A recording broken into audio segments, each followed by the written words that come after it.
When Todd Boehly took over Chelsea, nobody gave him a chance, including myself.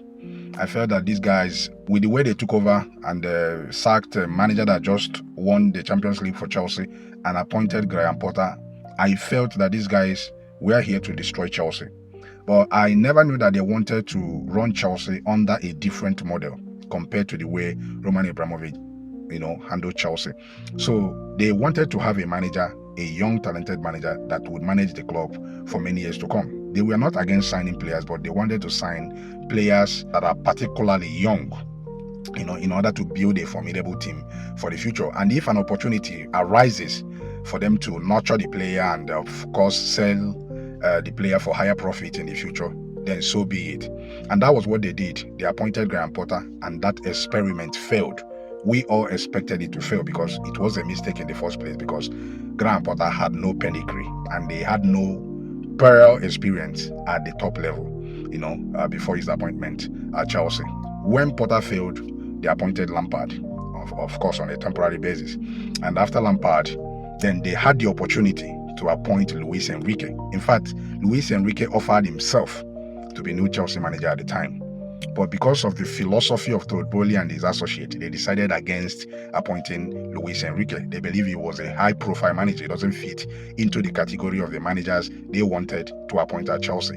So they went for a lower-profiled Mauricio Pochettino. Not that Mauricio Pochettino was a small manager. No, he was an experienced manager. But comparing him to Luis Enrique, I think in terms of trophies won and everything, Luis Enrique was far better. So they decided to settle for Mauricio Pochettino. And the Pochettino was charged, with the responsibility of bringing Chelsea back into the Champions League, qualifying Chelsea back into the Champions League, and some players were signed, the likes of Nicola Jackson, the likes of Cole Palmer, and all that. And in this Todd Boehly's philosophy, they don't want the manager to identify players. What they want the manager to do is to manage the players available at Chelsea. So all these signings that I mentioned now, Cole Palmer, Caicedo, and the rest of them, Nicola Jackson, were all made by the sporting director that was appointed by Todd Boehly. So the job of Mauricio Pochettino was to manage the team. That was just his job.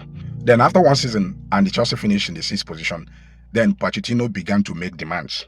He now believes that, with the players available at Chelsea, I cannot be able to achieve your objective, that is qualifying Chelsea back into the Champions League. So you have to allow me identify players that I want that would come in and help the team while you do the signing. That was where they had disagreement. And as a result of this very disagreement, Mauricio Pochettino decided to part ways with Chelsea on a mutual consent. So they allowed him to leave. And they went into the market again to scan for another manager to succeed Mauricio Pochettino. And all the managers available, all the high-profile managers available, Todd Boehly and his associate did not look towards that very direction. All they needed was a young manager that is not yet proven, a talented manager that is not yet proven, to come into this team and stamp his own authority in the team. So at the end of the day, they decided to settle for Enzo Maresca. This is how they signed Enzo Maresca, and they signed him on a 3-year contract.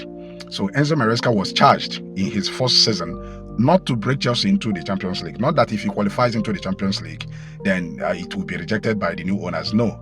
According to their plans, they expected Enzo Maresca to qualify Chelsea back to the Champions League in 2 seasons.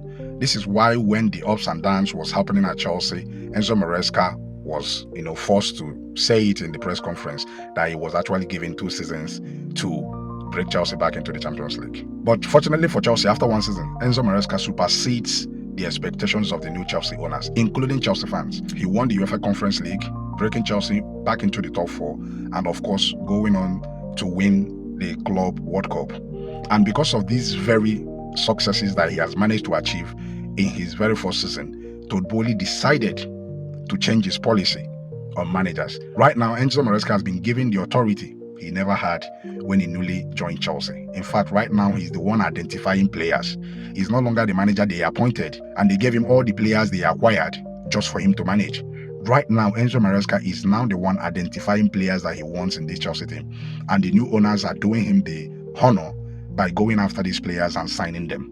So the remaining players to be signed right now is Xavi Simons, and after Xavi Simons, they are going for Garnacho, Manchester United, Alejandro Garnacho.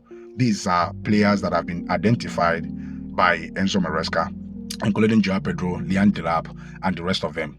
So now they are now building Enzo Maresca's team. They want to build a team in the image and likeness of Enzo Maresca, following his, first season success at Chelsea. So right now, Enzo Maresca is no longer that manager that they brought in, just to manage any players that are available at Chelsea. Enzo Maresca is now the true manager at Chelsea, and he has managed to stamp his authority at Chelsea, courtesy of his first season's success.